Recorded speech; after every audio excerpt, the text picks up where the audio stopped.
Hello, everybody. Welcome to CryptoCoinMindSet. I'm Keith, and as always, I'm here to help you get your mindset on crypto. You're about to watch one of the guest speakers from the Free State Bitcoin Digital Asset Conference, which was held in New Hampshire on September 1st, 2024. Now, I just want to preface this video by saying I went ill-prepared to this conference. First time I had ever been to this conference, but I went ill-prepared. I should have had a separate Wi-Fi connection. So the video itself is not too great, but the audio works fine. So I hope you enjoy this video from one of the guest speakers at the Free State Bitcoin Digital Asset Conference. I'm Jameson Lopp. I'm the co-founder and chief security officer at Casa. We are basically a self-custody solution. We help people who have a lot of Bitcoin or Ethereum-based assets and need to secure them and want to be able to do self-custody and still sleep well at night. And it's funny that I'm going on after Preston because I'm a software engineer. But I am not going to be giving a Chris Pasha talk today. I'm going to be giving a Preston talk that is really more on the legal side of things. But once again, legal disclaimer, I'm not your lawyer. I'm not anybody's lawyer. Definitely get a real lawyer if you want to get into this. Just wanted to start off with a show of hands. How many of you here have gone through the process of doing estate planning and making sure you know what would happen to your assets if you got to buy a truck? All right. So the rest of you are not planning on dying. Okay. That's good. I mean, that's very common. And I know none of us want to think about it or deal with it, but I think the result from this talk is that hopefully you'll at least start to think about it and understand that it's not as daunting of a task as you probably think that it is. So first thing I just want to talk about at a high level, what is probate? How does that work when somebody dies, in case you're not familiar with it? I think everyone should understand at a high level what the probate and inheritance process is. It's not just about designating who receives your assets. That's certainly an important part of it. But there's also this part where you or the estate has to ensure that all of your debts and taxes are paid with finality. Like all of these legal hoops have to be jumped through before the remainder of the assets can get paid out. And otherwise, it's possible, your heirs, they may be expecting they're going to receive this great inheritance. They may actually end up with a liability, with a tax bill, a lien, some sort of creditor notice. And if you're not upfront about your estate with them, they could get surprised by this. So, once the whole process has been gone through and the assets have been collected, the debts and the taxes have been settled, only then are those assets, whatever's left over, going to be distributed. I think what's important to know here is that a lot of folks don't understand, or there's a common misconception that the executor of the estate gets to decide how these assets are divvied up. But to be clear, the executor is merely carrying out the wishes that you have outlined and doing their best to follow all of their legal requirements, whatever the laws of the jurisdiction that your estate is going to be under. So really, the executor makes no decisions about distribution. They're really dealing with minutia and bureaucracy of getting from point A when you pass away to the final end conclusion of getting the assets to the people who they really should belong to. So sometimes people they think of the executor as this great honorable position of trust. Who should I make my executor? Maybe my best man or my maid of honor. But I think you should think of the executor as really a huge pain. It's a huge liability to be an executor. Is really time consuming, depending upon the complexity of the estate. And the one thing that I was surprised to learn is that apparently executors are personally liable for anything that they've messed up during their tenure as an executor. Is that correct? It depends on the state. Okay. So once again, all of this is dependent upon the jurisdiction in which you are residing. Talk to your local attorney. So in short, you want to make sure that your executor's job is as easy as possible. Like that's why you want to put in the work up front now while you're still alive. Otherwise, it could get pretty messy. So with that in mind, here's like a few Bitcoin inheritance issues that I think are quite common and that you should try to avoid.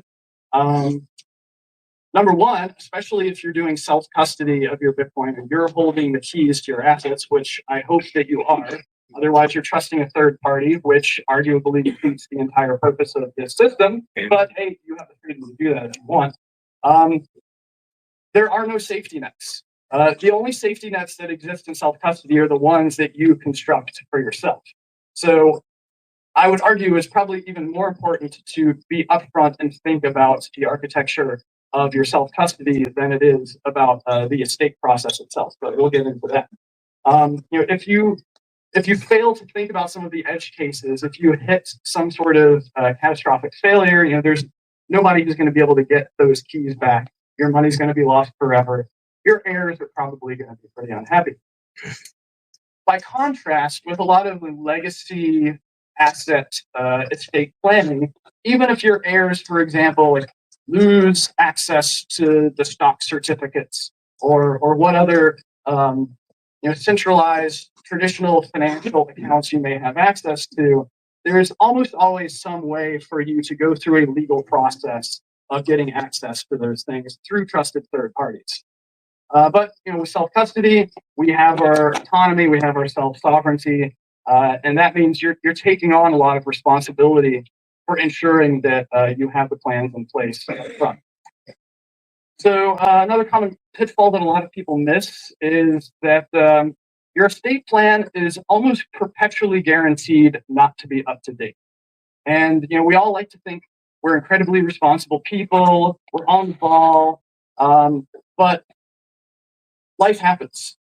We're not walking around thinking about our estate planning in the back of our heads.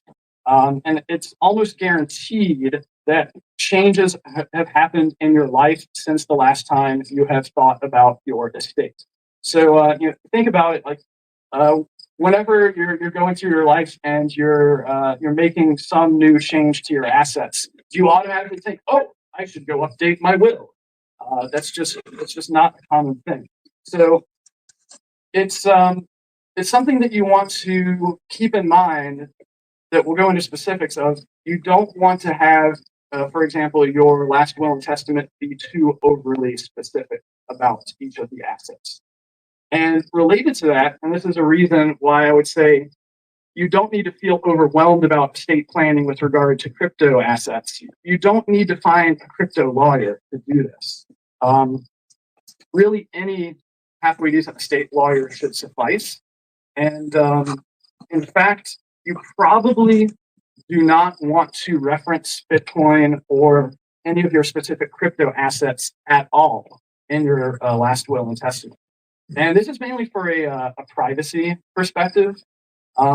It's also, once again, due to the fact that you're not going to keep things up to date.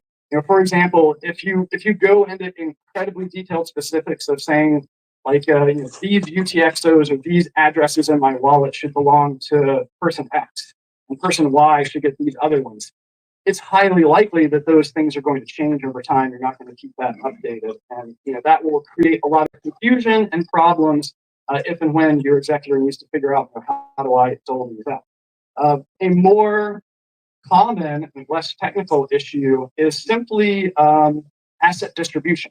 So for example,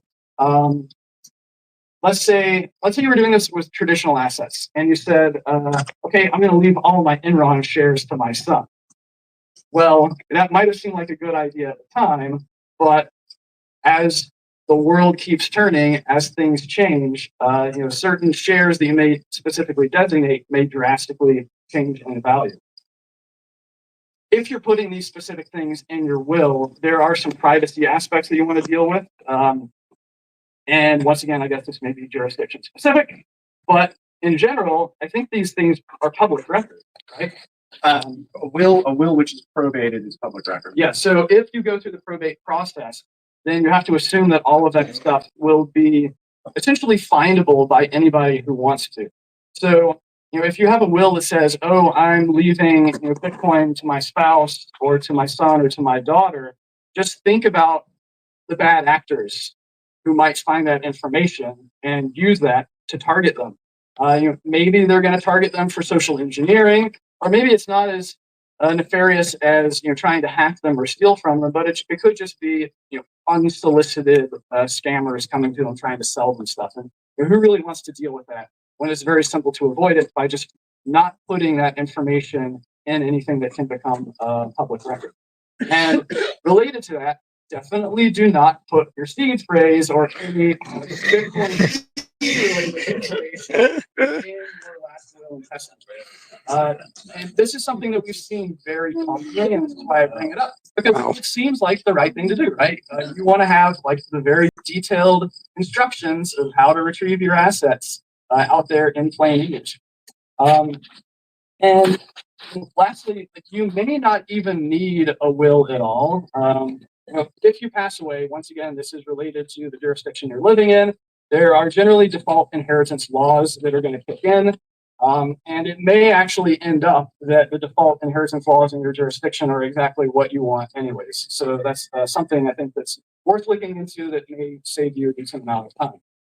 Now, what if we talk about some common Bitcoin custody plans that I think should be avoided? And these are once again based upon discussions with our own clients that had their own plans before coming to us. The first one is just a letter of instruction. And a lot of people think, okay, I'm going to create this step-by-step plan that is the instructions for how to find the keys, how to recreate the wallet, how to spend the funds. And we're going to give those to my spouse or my executor of my estate. And, often that person probably doesn't know much about Bitcoin self-custody. Usually it's like one guy, one person in the family who has adopted it, and the rest of it just kind of put up with them talking about it all the time. Truth. And so I think this is a problem of it's very difficult to write instructions that are understandable by people other than yourself. This is something that I ran into myself a number of years ago. Unless you're actually doing dry runs of all of these plans and walking people through it, they're probably going to get confused at some point. They might make a mistake, and making a mistake when you're managing key material can be catastrophic. Yes. So, if your heirs mess up distributing your crypto assets because you didn't do a good enough job with the instructions, once again, I think they're going to be pretty upset. You have to also remember that they're probably going to be doing this during a time of high stress, where they're worried about all of the things that come along with dealing with a mistake. So, don't rely upon complicated instructions. Another problematic thing that comes up a lot is kind of similar to that, but we see people create essentially what we call treasure maps or treasure hunts. We see people doing like sharding of seed phrases, doing Shamir secret shares of keys, naively splitting their seed phrase into multiple different chunks, which has its own security and implications. And then you're hiding all of these pieces in different places, like it's your Horcrux, essentially. And for similar reasons with the instruction set problem, once again, people don't keep these plans up to date. They're not regularly going in and checking on all of the different pieces, the shards of their backups. These things could get lost, corrupted, fail. There's just a lot of things that can go wrong if you're not constantly keeping up with it. So it's quite likely that a complicated treasure hunt will also result in failure. And once again, all of those assets get lost forever. Another thing is less on the self-custody side, more on the third-party custody side, is beneficiary designations. And I understand why this is attractive. You probably, if you've set up a 401k or other investment brokerage accounts, you probably got a form at some point, probably during initial onboarding, asking you, who do you want to set up as the designated beneficiary on this account. And once again, let me know, Preston, if this is wrong. These designations generally supersede your last will and testament. Yes, because they pass outside of the state, rather than being probated. So it's an automatic assignment on which occurs on death. Right. So one of the problems here is, you're setting up these designations generally just on a lark. Like, you're probably setting up some account one afternoon, you just get this form put in front of you, you put a name or two in, and then you never think about it again. What's the problem with that? Well, once again, you may later go and create a will and not realize that you have now conflicts. You probably assume that your will is like the final word as to how your assets are going to get split up.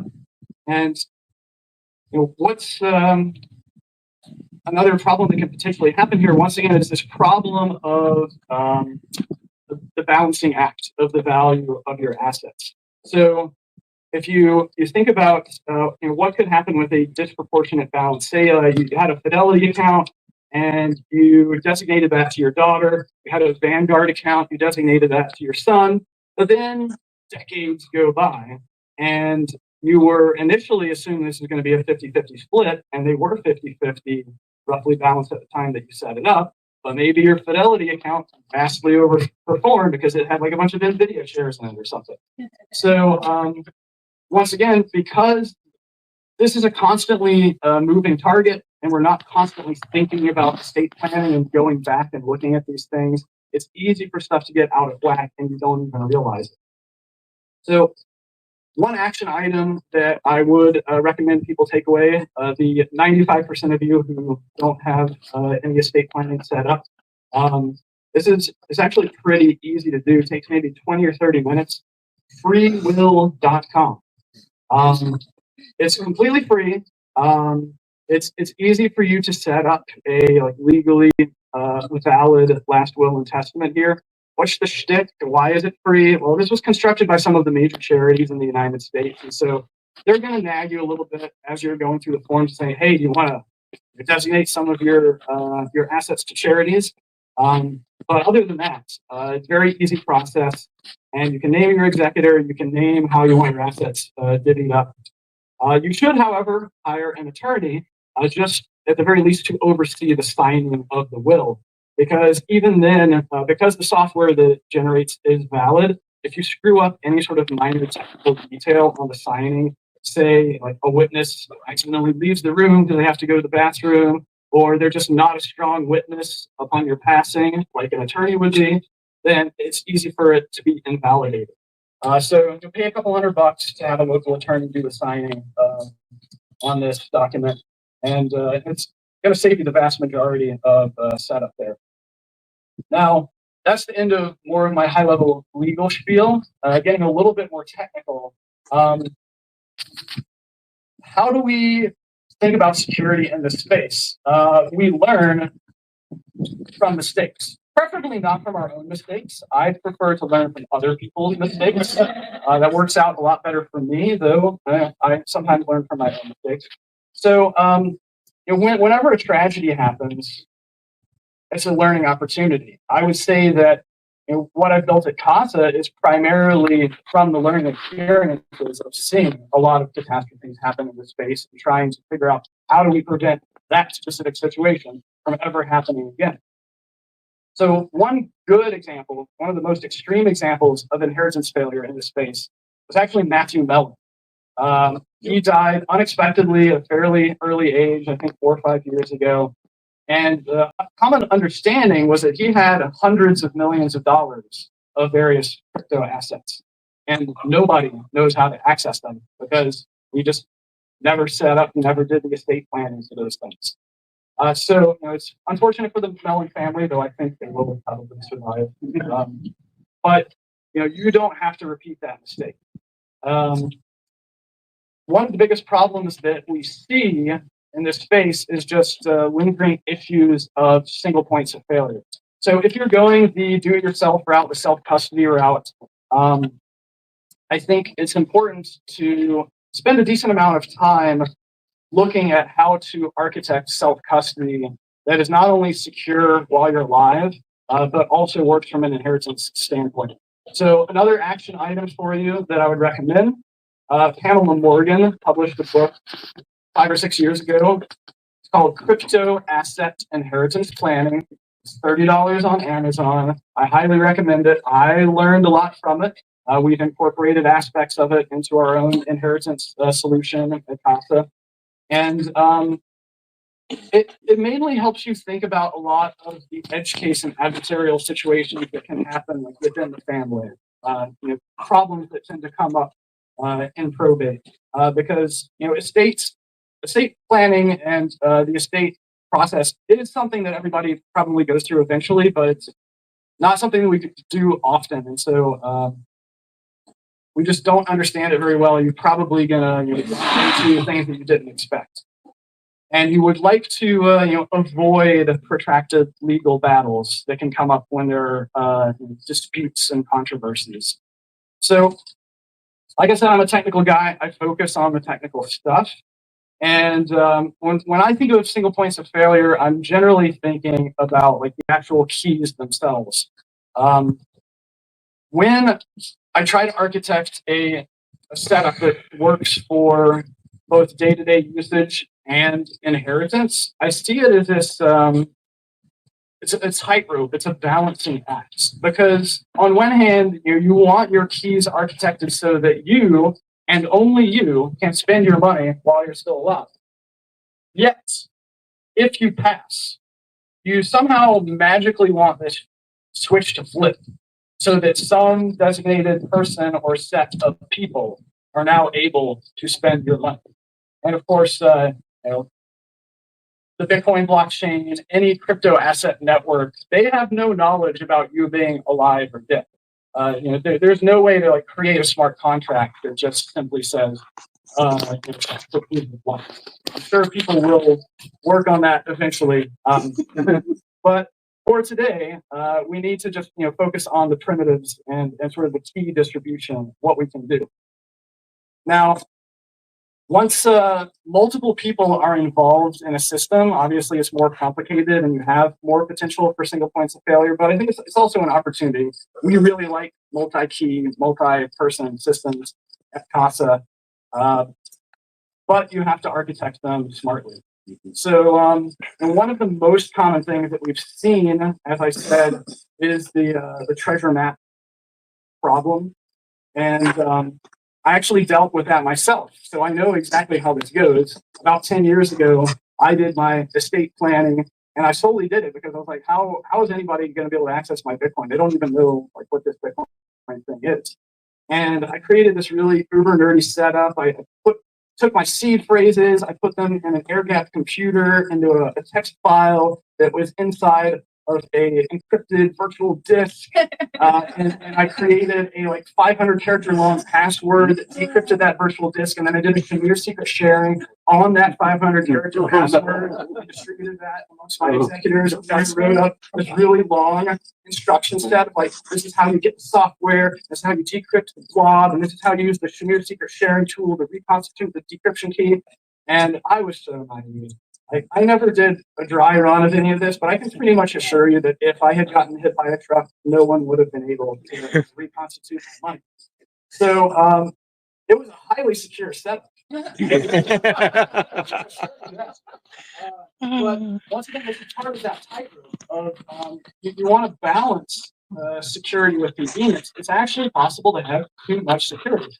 The most secure Bitcoin or crypto asset out there is the one where you generate the private key and then you throw it away. Yeah, nobody can access it. Good luck actually using it, being able to enjoy the fruits of your investments. And getting a bit more technical, even from the aspect of just like the way that the world works in terms of software and hardware, all software is a constantly moving target. Like the operating systems, the low-level programming libraries, like all of these things are constantly getting upgraded and creating these insanely complex dependency chains of software. And so I have a lot of essays I've written about this, like trying to go back and run software that's 10 or 20 years old on modern day operating systems. Point being, if you create a solution that is like the one that I created, where you're using all of this software that you're then, putting on an air-gapped computer and then just kind of creating as an archive, it's quite possible that that software won't even work 10 or 20 years from now. You won't be able to just load it onto a computer and run it because all the underlying stuff it was depending on has basically been rubbed. It's been pulled out from under you and replaced with other stuff. So once again, this is why you have to have a system that is constantly up to date. It doesn't require like regularly manually updating because we were all busy people. We have lives. You can't be constantly having to update things for edge cases like getting hit by a truck, even though we know eventually something is going to happen.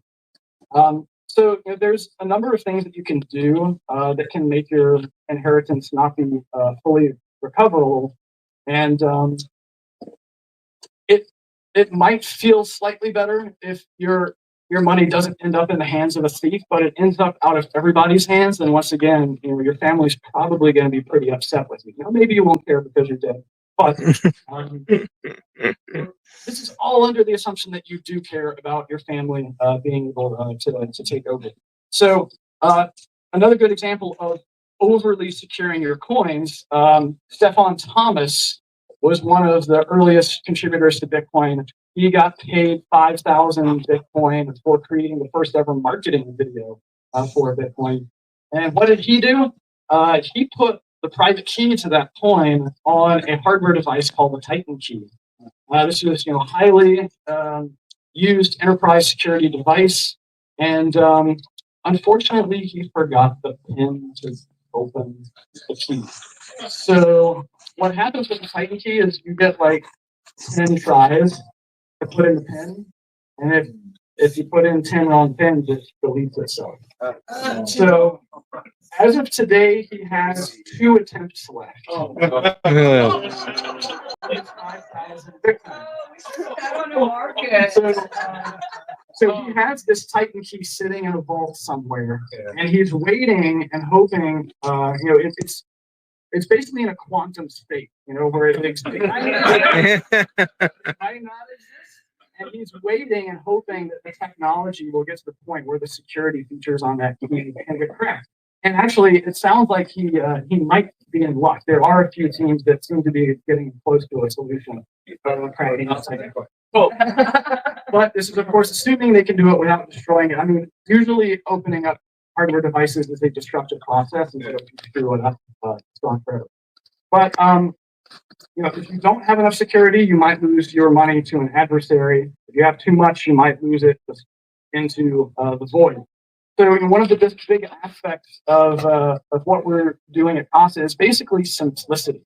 We're trying to help people follow a path which gets rid of a lot of these edge cases that people tend not to think about. So we have things like health checks and automatic reminders built into our software to make sure that if you end up being a victim of something like key rot or changing software environments or whatever, you learn about that issue proactively rather than retroactively when it's potentially too late. So how do you actually construct a self-custody setup that magically flips the switch, flips the ownership on your asset? The tricky thing is, due to the freedom that the protocols allow us, there's nearly an infinite number of ways that you can architect self-custody. And this is why there are so many pitfalls and footguns, and why it can be overwhelming and be challenging for people to feel like they can take on that responsibility and do it themselves. Obviously, it's easier for you to take the convenient route and just leave all your money with a trusted third party and figure, they're the experts. They're going to do a better job than I can.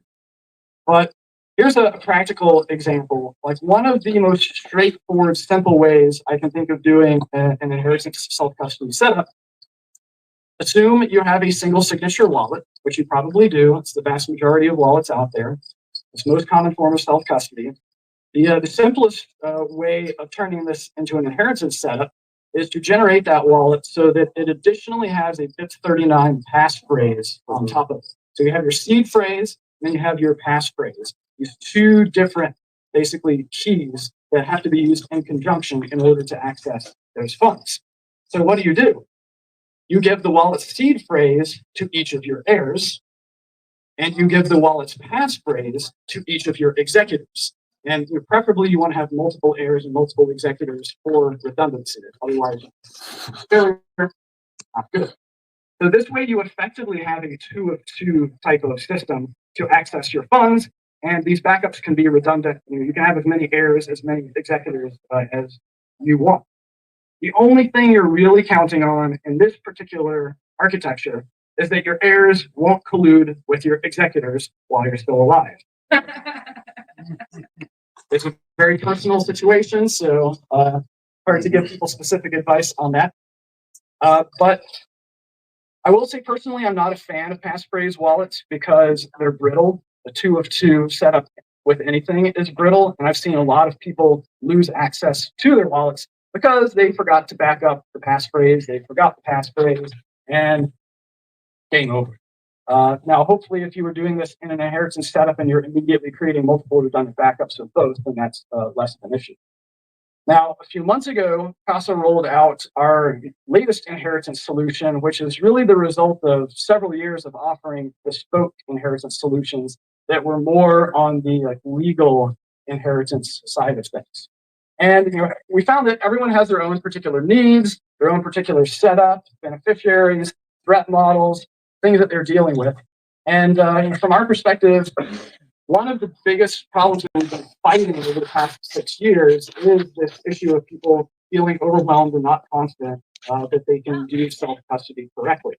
So while we focus on security, we also put a lot of focus on usability, because what's the point of having a really secure system if it's so difficult to use that very few people actually adopt it? Thank you. So, like I said, we're focused on the particular solution of inheritance to make it easy so that it only takes about 10 minutes to set up. It doesn't require convoluted setup of proprietary hardware devices. It's actually as simple as scanning a few QR codes back and forth, which we feel almost everybody out there is comfortable with and capable of doing at this point.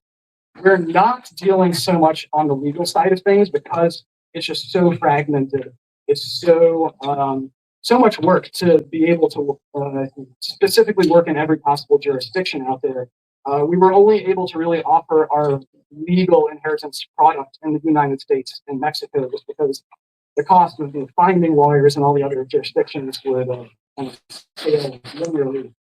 And because Casa is a global company, it's important for us that we be able to serve all jurisdictions and not have to deal with sort of legal minutia. So what Casa cares about is what the Bitcoin network cares about, or whatever crypto asset network cares about that you're protecting assets for. And the Bitcoin network doesn't care about what your last will and testament says. It cares not about the probate and inheritance laws in your jurisdiction. If you're not able to convince the Bitcoin network with the right cryptographic signatures, then your legal paperwork is not going to be worth very much with regard to those assets. So we want to have a software solution. We want to have the technical aspects and the key management set up correctly. And we want you to be able to have a last will and testament setup that works because you also have the technical setup in a way that is robust and will work. So, in summary, we basically have it set up like an app on your phone. If you can use Facebook, if you can use X, if you can use any other popular app, you can click through half a dozen screens that we've set up to say, how do I onboard my designated beneficiary? To give you a concrete example, because we have a number of different architectures, let's say you're using our basic setup, which is a 2 of 3 multi-sig. You would have one key on your phone, one key on a hardware device like a Trezor, Ledger, whatever, and then Casa has one key. And during your normal day-to-day activities, the way that you sign with your phone key, you sign with your hardware key. And Casa's key is only really meant for emergency recovery purposes if something goes wrong with one of those other keys. How do you onboard your inheritance recipient? It's really just a matter of you putting their email address into your account that invites them to join your account. Only takes a few minutes. And then you do a secure transmission of your encrypted mobile key via QR code. So basically, you're giving one of your keys to your inheritance recipient. However, it's encrypted, so they don't actually have access to it. And then there's some additional time locking and game theory built around the system to make it very difficult for them to collude against you. What happens if you pass? Well, it's as simple as them going into the app and saying, I want to report that the account owner has passed. They click the button, and this kicks off a process. And basically, you have a 6-month window. And during that 6-month window, we reach out to you, the account owner, and we say, hey, your designated recipient has told us that you died. Did you die? If you didn't die, click this button and we will kick them out of your account and not let them be your designated inheritance recipient. But if 6 months passes uncontested by you, then the recipient can decrypt that mobile key, partially sign a Bitcoin transaction, and then request that Casa co-signs the transaction with our key in order to actually move the funds. So pretty simple game theory. We're not even using a number of more complicated aspects of the protocol that could be used for this. And, it's simple enough that we think that we're going to get a higher level of adoption because, of course, we've workshopped this for a number of years with our own clients. And we only rolled it out a few months ago, so we haven't had any clients pass yet with this specific inheritance setup. But we have had clients pass before where they didn't have any sort of inheritance setup. And so that would be a really weird situation to occur, because usually what happens is someone emails our support and they say, hey, I'm the spouse of so-and-so, they passed, can you help me out? And first of all, we're like, who are you? We don't know who you are. We only know so-and-so, the client. And we have to basically send them off to get a court order to attest to say that, yes, this person actually did pass. Yes, this person is their spouse. And then we can actually start to work with them. But one of the primary things about Casa is we don't actually know what you're doing with your keys. So, if you put your hardware devices somewhere that you didn't tell anybody about, and you definitely don't tell us about, then we don't have a treasure map for that spouse. There's a lot of things that can go wrong, even if you have a distributed key setup, if you haven't thought about this inheritance stuff. So there have been times when we've had to tell people, we're sorry, but your spouse kind of dropped the ball on this because we don't have all of the information that is required in order to help you with yourself. Because we only have one key, that is never enough to actually spend the funds. So I've talked about a few different options here. There are many other options. You can recreate any of these setups yourself. You don't have to use Casa. I think that we make it really, really easy. But you can certainly recreate those architectures using completely free open source software, where you just onboard other semi-trusted friends, family members, executives. So far, it's only really limited to your imagination and the amount of time and effort that you're willing to put into it. But the main thing that I would suggest is that you not be the only person who architects your self-custody setup. This is, I think, ties into a mantra that we actually have in the space, Virus in Numerous, which is strength and numbers. Yes. That is one of the reasons why open source software is generally considered strong and robust, because so many people are looking at it from a number of different perspectives and finding the problems with it. It's the same thing with really anything else you're architecting, like a key management setup.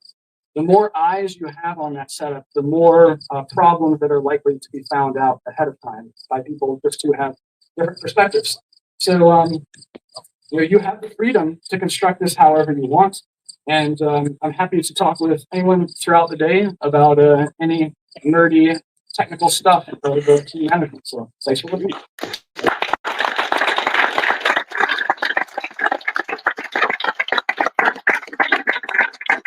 Any questions? Or? Yeah, are there questions? Yeah. Has anyone successfully argued at a state that there's a stepped-up basis for crypto? That is, all the gains are wiped out. In which case, the estate plan would be to cash it. And if they want to put it back in crypto, that's their decision. I don't know specifically about arguing it. I mean, my understanding is that generally when you receive assets, they get a stepped up process. So I don't know. Yeah, how that would apply. I don't think the heirs benefit from the original cost basis. That's one for tax layer. Yeah, I mean, that's generally my understanding is that they should be able to claim that. But I haven't dealt with it specifically. Does Casa help put together living revocable trusts or irrevocable trusts? I find that that is more private and you don't have to get the courts involved. You can do all within the family. Nobody needs to know what your assets are through a trust. Right. So we do not do any legal work ourselves. We can certainly recommend attorneys that we've worked with, and we certainly have clients whose assets are all held within trusts. So that's certainly an option as well. We look at sort of individual assets, then also look at sort of corporation as legally as an individual. And although, you know, I expect Casa to outlive all of us, but how is Casa sort of preparing for, is there a day when Casa passes? How do you protect those keys, those assets of all your clients? Good question. Well, we don't have to protect the keys to our clients because they hold their own keys. There is the Casa keys, and those have multiple redundant backups. I think that there are some interesting. There's some things that we thought about of like if we were to wind down the company or whatever, there are sort of minimum viable infrastructure that we could do just to continue signing with that key for people without having to have the rest of our infrastructure set up. Because once again, we're following open standards and protocols here. We don't even need to have the Casa software in order to be able to sign with the Casa keys. We can use any number of other open software that will continue working without any Casa infrastructure. And it's actually a big point when you onboard into Casa. The first thing that happens once you finish setting up your keys is we give you what we call the software recovery instructions, which is if Casa ceases to exist, how do you reconstitute your wallet to spend your funds? And we actually recommend our clients go ahead and do that immediately just to give themselves more peace of mind, to prove to themselves that they're not relying upon the Casa software and infrastructure for their money to continue to be accessible. So, question on privacy. I don't know the answer to this. A few weeks ago, everybody's social security number was stolen. Mhm. Mine, probably everybody else here. Some people don't have it, which may be a good idea. But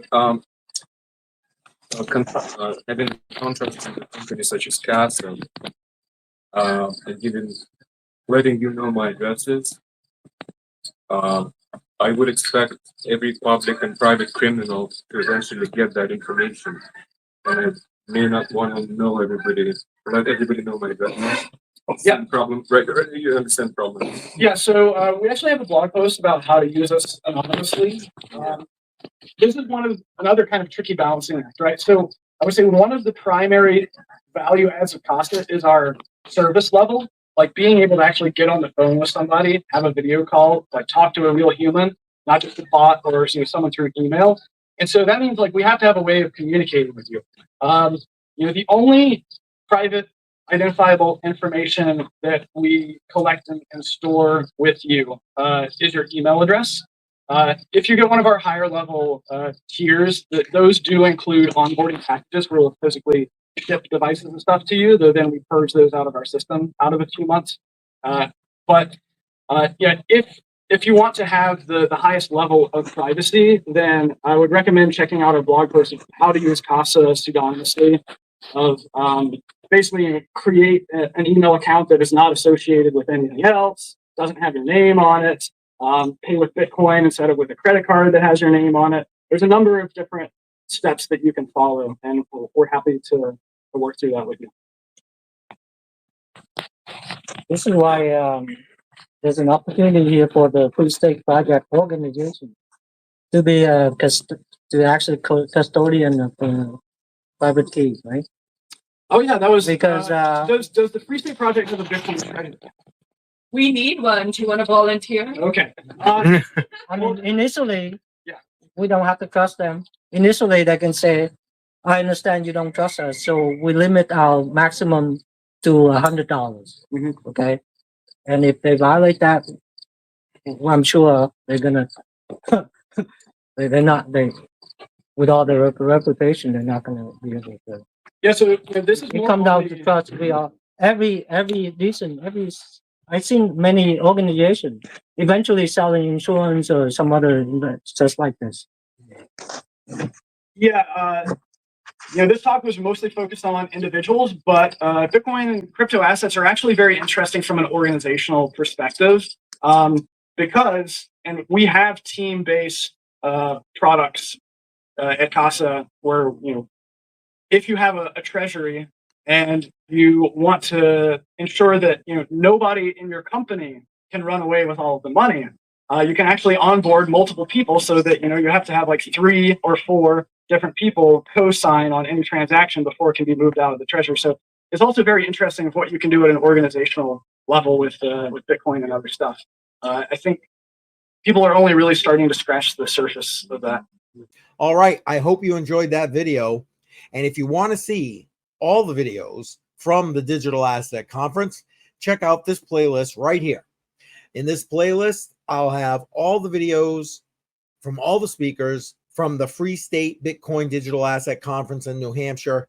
So click on this playlist and I will see you there.